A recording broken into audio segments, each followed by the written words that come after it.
और कितनी भद पिटवाओगे संगठन की और उत्तराखंड की। उत्तराखंड की बेखौफ आवाज में अपने पहाड़ वासियों का हार्दिक अभिनंदन। जय बाबा बद्री केदार।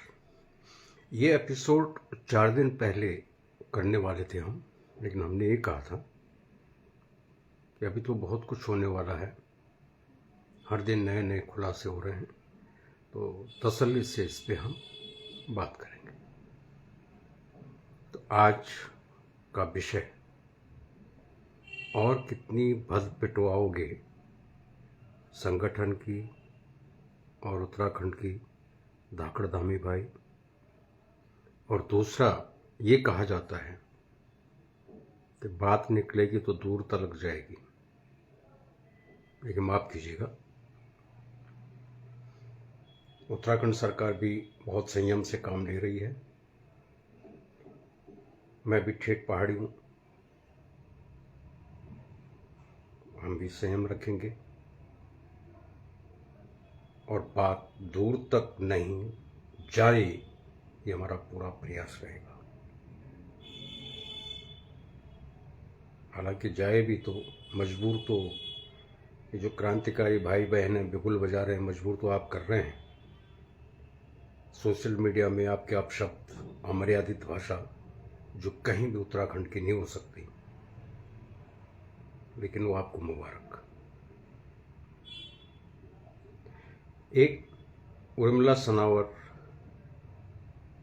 वीडियो लेके सोशल मीडिया में आती हैं। हमारे क्षेत्रीय दल को लगता है कि उनको ऑक्सीजन मिल गई है 2027 के लिए, वो मुद्दा लपक लेते हैं। तब तक उत्तराखंड कांग्रेस को याद आती है, उनके युवराज ने कहा था मैं संसद में बोलूंगा तो भूकंप आ जाएगा,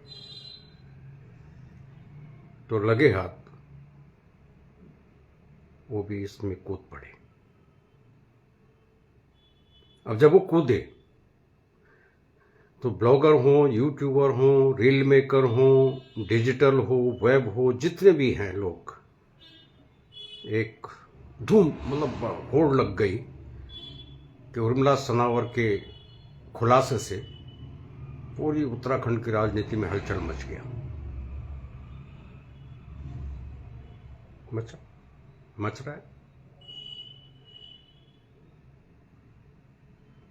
आज इसी पे कुछ आंखें खोलने वाली बात करेंगे, क्योंकि कुछ लोग ऐसे हैं, कुछ जिनको ये लगता है कि बेटियों के सम्मान में तो वही हैं, और अगर कोई तर्कपूर्ण तथ्य रख रहा है या तर्कपूर्ण बात कर रहा है तो वो बेटियों के सम्मान में नहीं है। और जो मर्जी ऐसी ऐसी अपशब्द आप लोग लिख रहे हैं ना सोशल मीडिया पे, जो एक देवभूमि की, चाहे औरत हो या मर्द हो, बच्चा हो, उसको शोभा नहीं देती। अब भूचाल कितना आया हम उस विषय पे नहीं जानना चाहते, क्योंकि फिर आप बोलेंगे अंधभक्त है। देख लीजिएगा खुद भूकंप कितना आया। तो पिछले 7 दिनों से पूरा प्रयास है उथल पुथल मचाने का, और हमने डंके की चोट तब भी कहा था, कब? जब बेरोजगार आंदोलन हुआ था देहरादून में।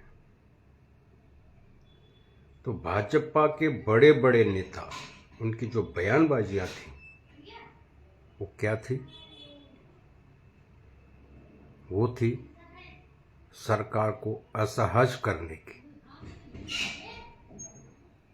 और फिर अब भी अंकिता भंडारी प्रकरण पे अब भी जो इनकी बयानबाजियां हैं, और वरिष्ठ नेता हैं ये लोग, तो इनकी जो बयानबाजियां हैं वो फिर से उसी लीक पे चल रही हैं, सरकार को असहज करने की। और क्यों कह रहे हैं हम? ये जघन्य हत्याकांड कब हुआ था? 2022 में। 2022 में कांग्रेस तो लगता है कहीं पाताल लोक में थी। है ना। और आज जो ये भाजपाई न्याय के लिए आगे आ रहे हैं, सवाल तो इनसे भी है कि 3 साल ये क्या सोच के बैठे थे।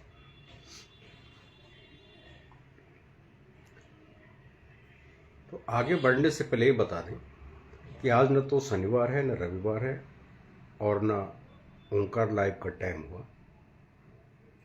तो इतनी जल्दी आने की क्या ज़रूरत थी लाइव, पहले स्पष्ट कर दें।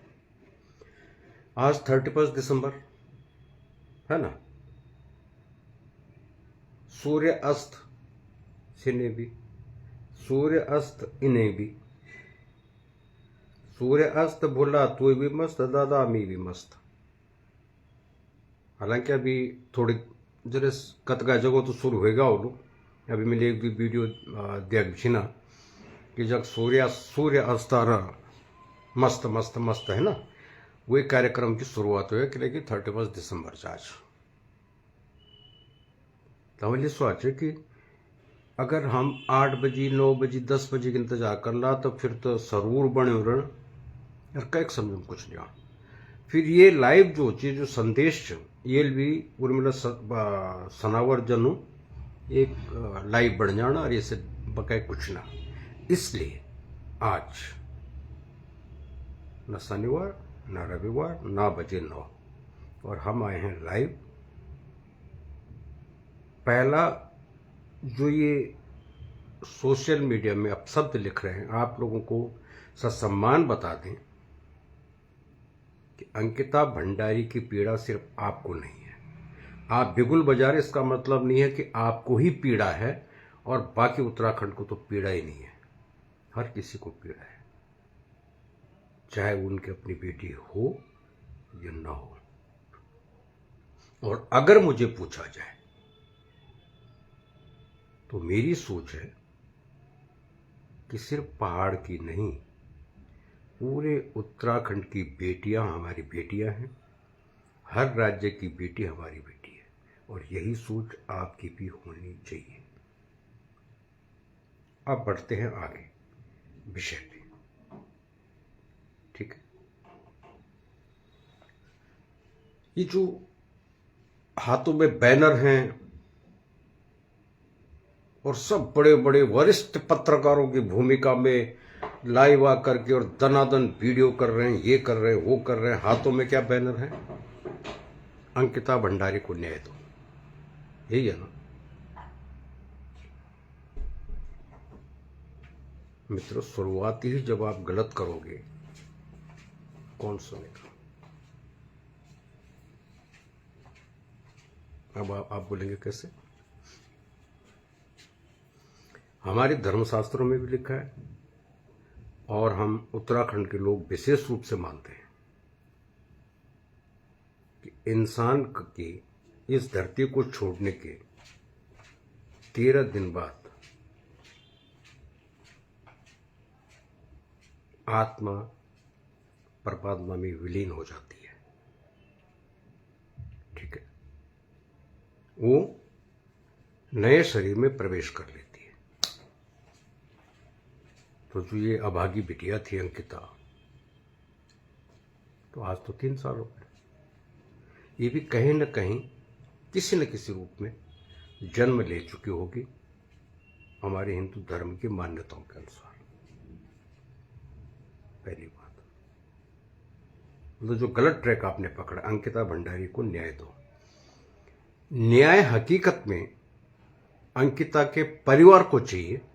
अगर उस परिवार के साथ 100% न्याय नहीं हुआ है तो न्याय मांगना है तो अंकिता भंडारी के परिवार के लिए मांगिए,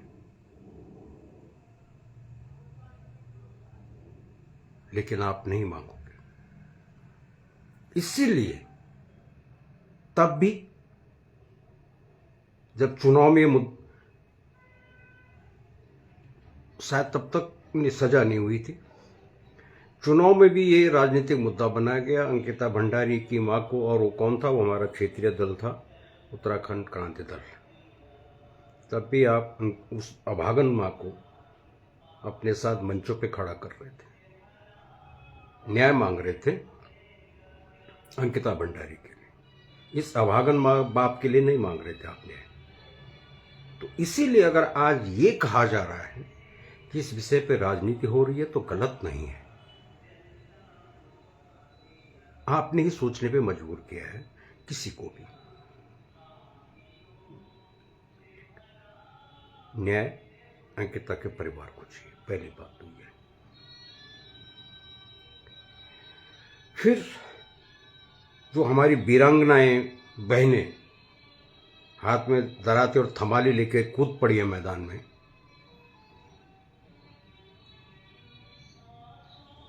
तो आप जरा इनके शब्दों पे भी ध्यान दीजिएगा। हकीकत में क्या इतना आक्रोश है?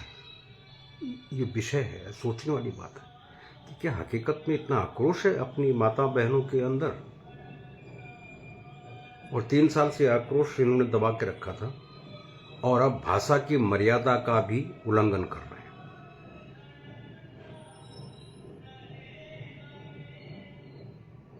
हम बार बार कह रहे हैं कि पहली बात, जब उर्मिला सनावर ने पहला वीडियो बनाया फैलाया तो उसमें एक ऐसी बात थी, अगर उस पर आपने ध्यान दिया होता तो आपका सिर शर्म से झुकना चाहिए था और आपको बजाय कि उस उर्मिला सनावर के वीडियो को धड़ाधड़ लाइव शेयर फॉरवर्ड करने की जगह इसकी गिरेबान पकड़नी चाहिए थी। पकड़ी आपने ना, मसाला मिल गया था।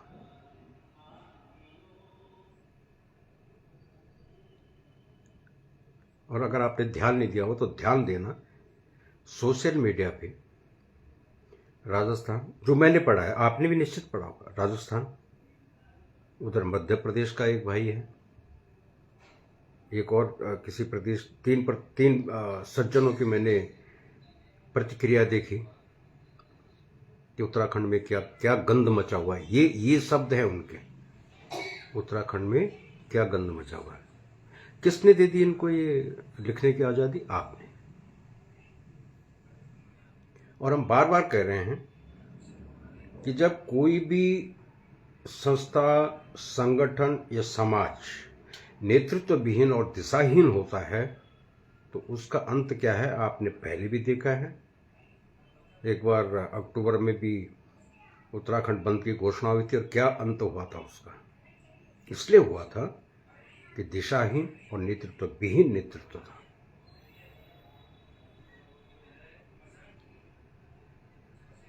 बार बार एक ही बात कही जा रही है,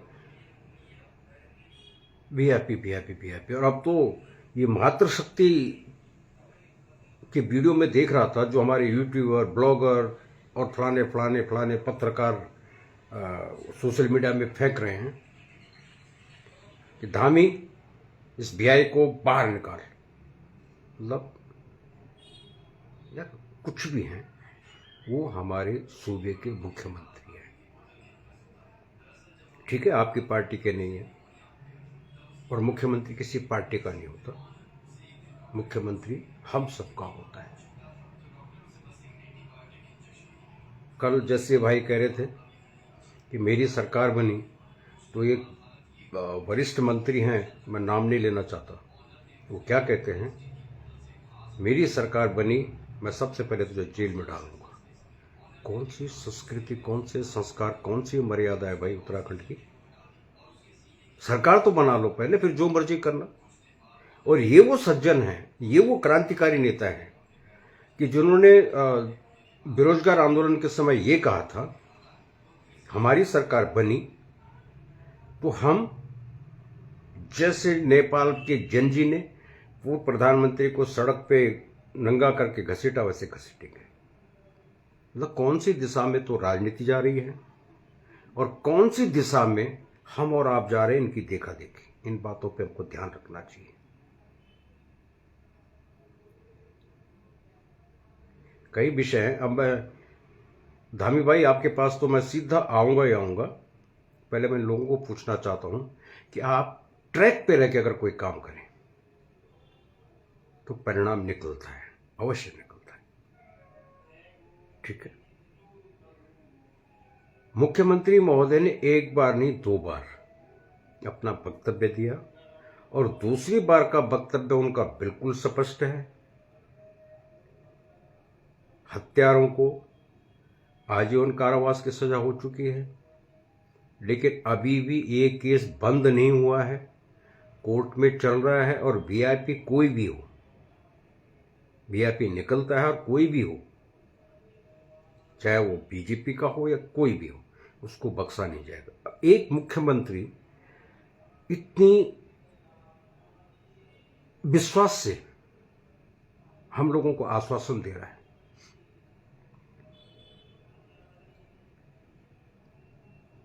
लेकिन हमें तो बिगुल बजाना तो बजाना है।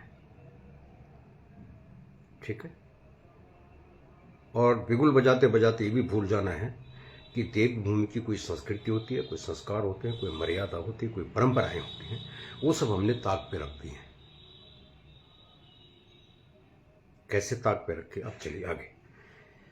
हमने ये कहा कि पहला, अगर आप पहला वीडियो देखें इस फ्लावर का, उर्मिला फ्लावर का, एक लाइन हालांकि नहीं बोलनी चाहिए, लेकिन बोलनी जरूरी हो गई है, क्योंकि आप लोगों की ये हरकतें रुक नहीं रही हैं। आपकी बला से उत्तराखंड की मान मर्यादा हो जाए चौपट, हम तो बोल के रहेंगे। इस रास्ते पे चल पड़े आप। उसका जो पहला एक शब्द था वीआईपी पे, याद दिलाना चाहता हूं। हमने कहा मर्यादा नहीं लाएंगे, नहीं तो जैसे हम कहते हैं ना, बात निकली है तो दूर तलक जाएगी। हम बहुत स्पष्टता से बात रख सकते हैं, लेकिन वो भी बेटी थी, हमारी बेटी थी, सिर्फ आपकी नहीं थी, पूरे उत्तराखंड की बेटी थी, पूरे राज्य की बेटी थी। उस उर्मिला फ्लावर ने कहा, ध्यान दीजिएगा, उर्मिला ने वीआईपी को नहीं दी, इसलिए उसका मर्डर कर दिया गया। और अगर थोड़ा सा भी बुद्धि विवेक होता ना आप लोगों के अंदर, इसीलिए कहा इस बात को सोच, इस लाइन को सोचते आप, क्या बोल गई है। वो कहां होगी बेचारी? बैकुंठ में होगी या पुनर्जन्म ले लिया होगा। तो उसके नाम पे इस तरह अभद्र टिप्पणी। कुछ लोग कहते हैं वो चरित्र हनन थोड़ी है, इससे बड़ा चरित्र हनन क्या होता है? अब मैं समझा ही देता हूं। पिछली बार हमने रोक दिया था, अब समझा देते हैं। भाई, वो जो 2022 की काली रात थी,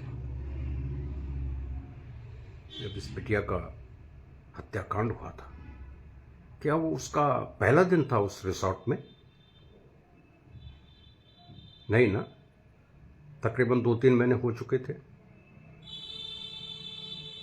तो सवाल ये होना चाहिए था इस उर्मिला सनावर से,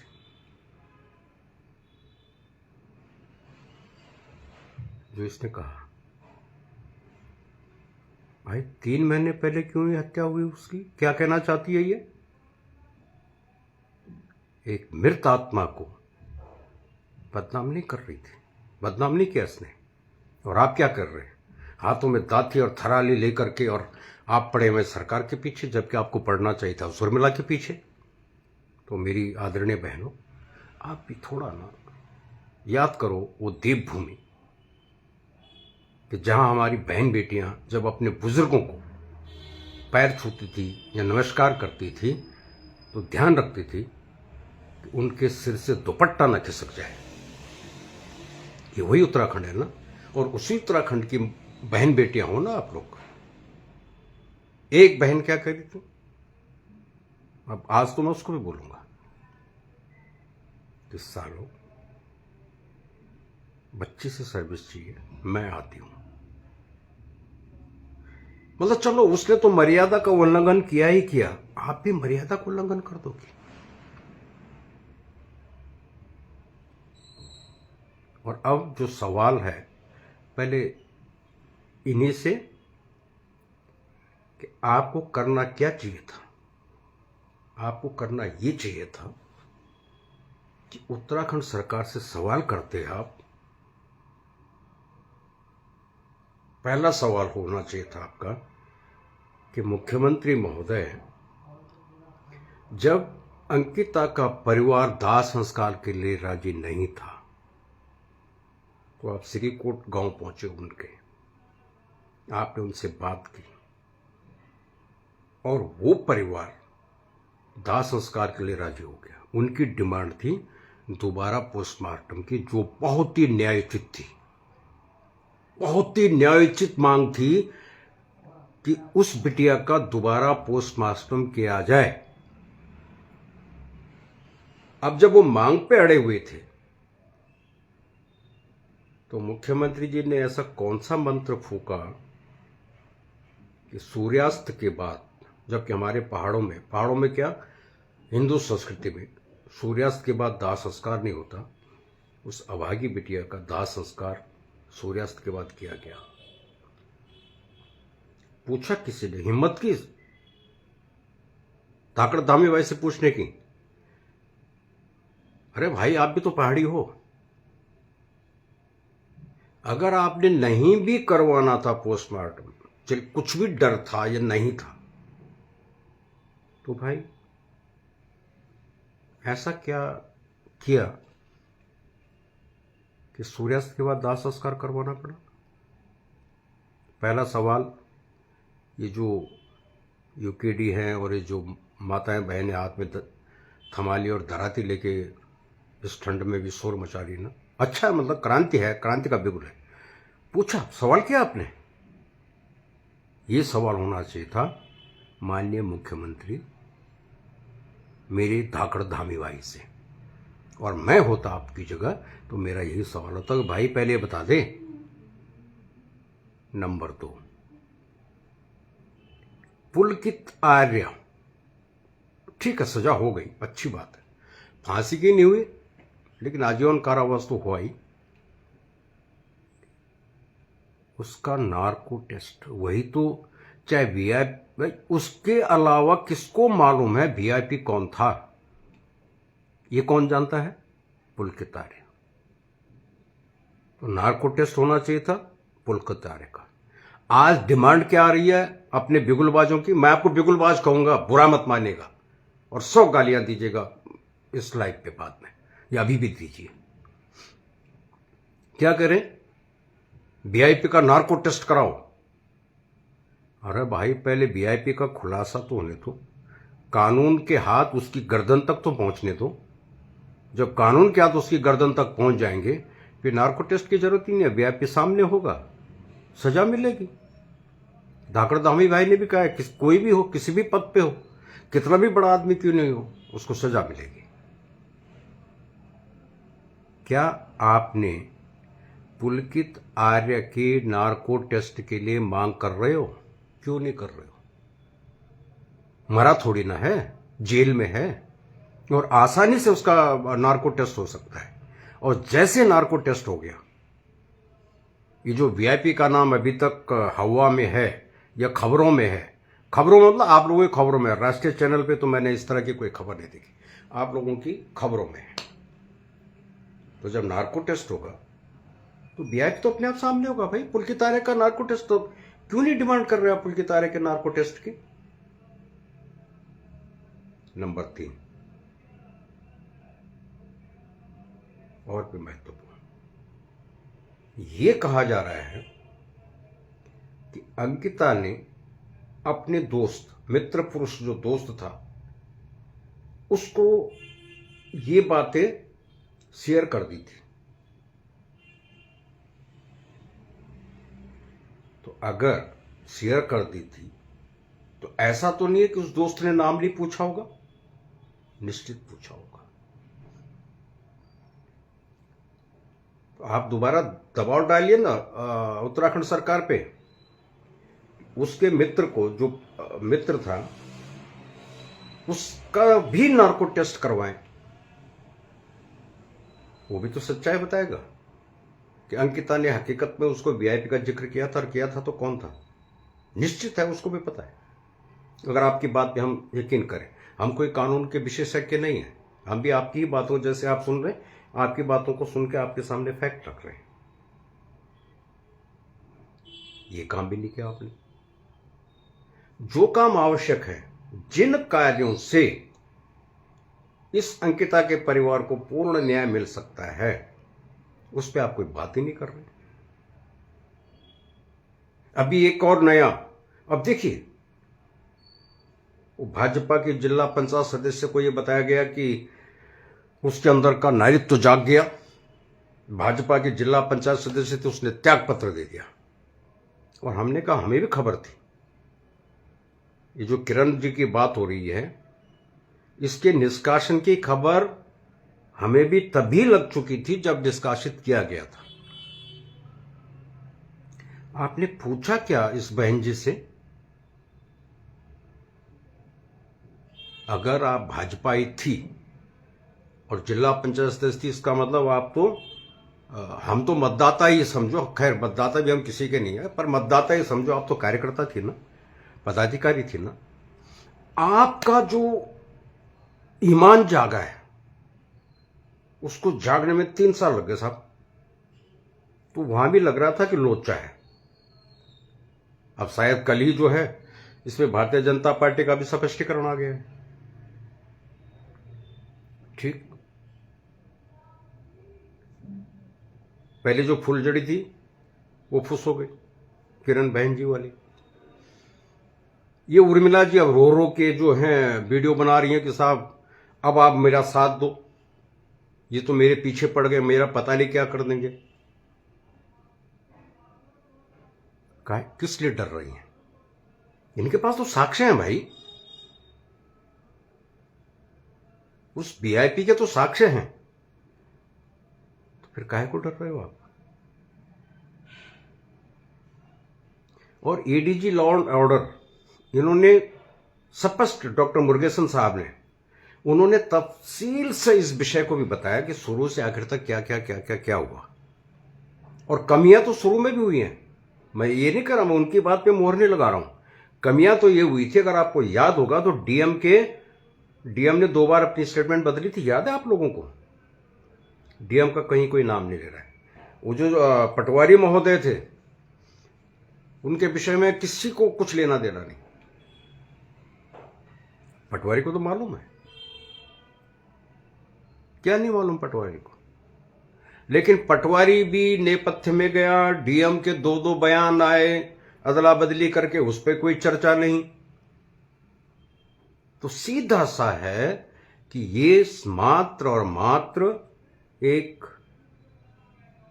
राजनीतिक मसला है और कुछ नहीं है। लेकिन भूल रहे हैं आप लोग कि इस राजनीतिक मसले के पीछे उत्तराखंड बदनाम हो रहा है।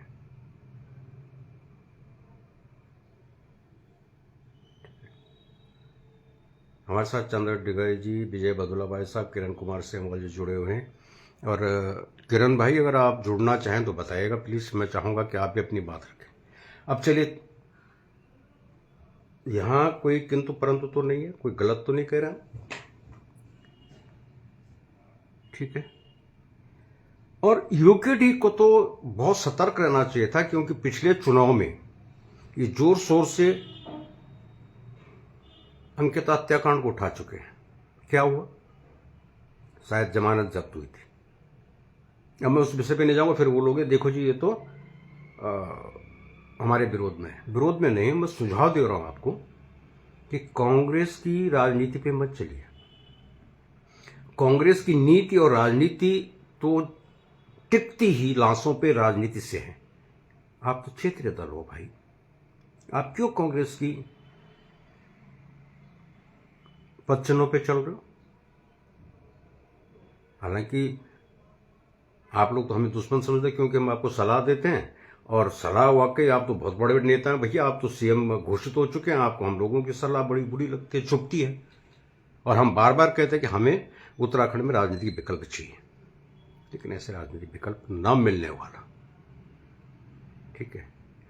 फिर से एक बार और अनुरोध, हमने पहले दिन भी, जिस दिन ये बवंडर शुरू हुआ था, शुरुआती हुई थी, उसी दिन लाइव में आप लोगों से हाथ जोड़ के एक विनती की थी कि अपने फॉलोअर बढ़ाने के चक्कर में, अपने लाइक और इसके चक्कर में उत्तराखंड को मत घसीटिए। और बहुत सम्मानपूर्वक आपको कहा था कि ब्रेक लगा दीजिए इसमें।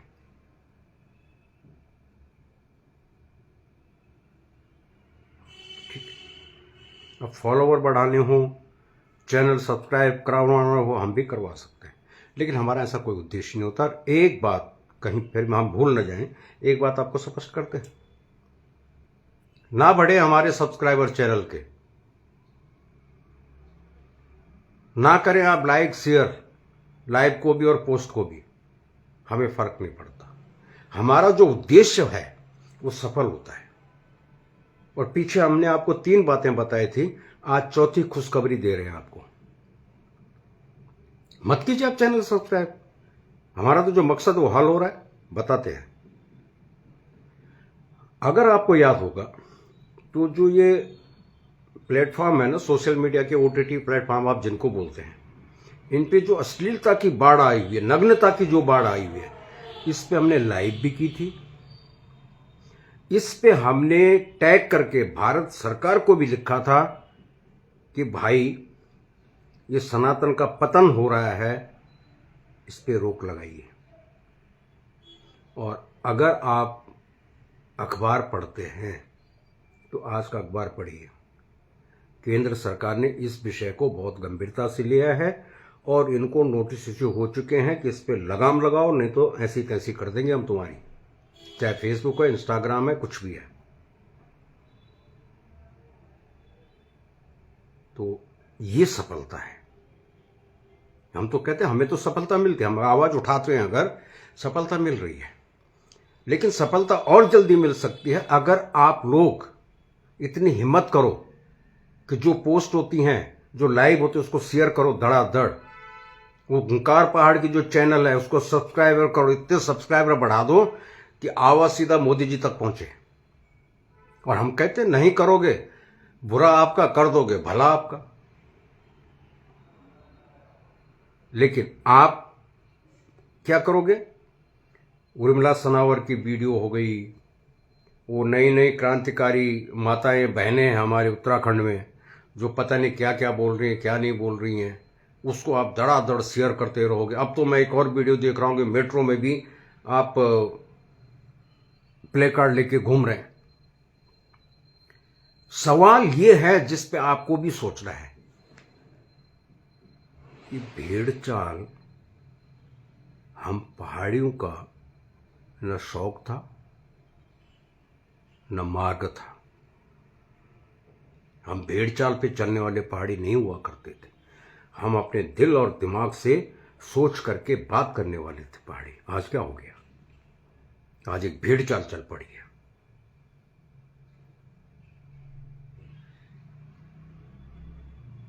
एक शब्द और बोल दो, फिर मैं प्रतिक्रिया ले रहा हूं आप लोगों की। क्या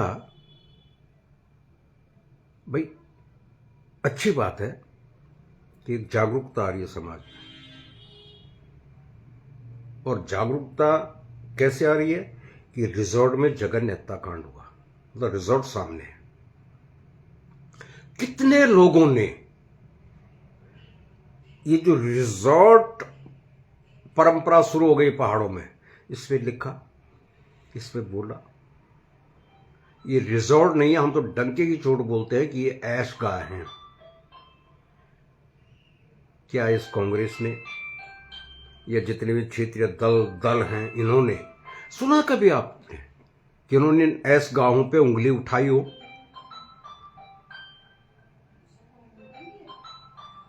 इन्होंने सरकार को चेतावनी दी हो कि बंतारा रिसोर्ट में जो हुआ उसके लिए तुम न्याय मांगेंगे, लेकिन ये जो कुकरमुत्ते की तरह पूरे पहाड़ को ये ऐशगाह, रिसोर्ट नाम के ऐशगाह अपनी आगोश में ले रहे हैं, सरकार से आपने जवाब तलब किया? और सबसे बड़ी बात, आज ये जो क्रांति का बिगुल फूंक रहे हैं, उनमें से अधिकांश वो हैं जो अपनी पैतृक संपत्ति, अपने बाप दादा की जमीन को इन ऐशगाहों के लिए छोटे से रुपयों के लालच में बेच रहे हैं, गलत है क्या? कैसे बन रहे हैं इसका भाई? क्या धाकड़ धामी सरकार आपको जोर दे रही है कि बेच दो अपनी जमीन? उधर आप भू कानून मांगते हैं, इधर आप धड़ल्ले से अपने माँ बाप की जो जिस जमीन पे उन बाप दादाओं ने हमें पाल पोस के बड़ा किया था, आज आप उसको कौड़ियों के दाम बेच रहे हैं। कितने दिन खा लोगे उससे? और इतना ही स्वाभिमान गिराने वाले हमारे पूर्वज होते, वो तो कब का बेच चुके होते और आप पता नहीं कहां भीख मांग रहे होते। सोचा कभी? कौन बात करेगा? जो ऐशगा बन रही है, इन पे कौन बात करेगा?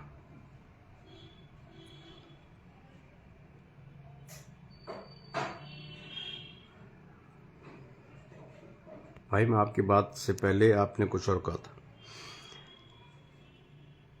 एक और भाई है चंद्र दिगारी जी, वो कह रहे हैं सब के सब लगे हुए हैं अपनी रोटी सेकने में, न्याय मिले बहन अंकिता भंडारी को, दोषी जो कोई भी हो बचना नहीं चाहिए। बिल्कुल हम भी यही कह रहे हैं, और अंकिता भंडारी के लिए नहीं, थोड़ा आप भी करेक्शन कर दीजिएगा, न्याय चाहिए अंकिता के परिवार को, नंबर 1। विजय भाई कह रहे हैं दादा मैंने कहा अंग्रेज द्वारा निर्मित कांग्रेस और कुकड़ी वालों, अगर उस अभागी बेटी के इतने हमदर्द हो तो जाओ वो सहारनपुर की, अच्छा आप सनफ्लावर की बात कर रहे हो, उसको लेके कोर्ट में बैठो या आमरण अनशन पे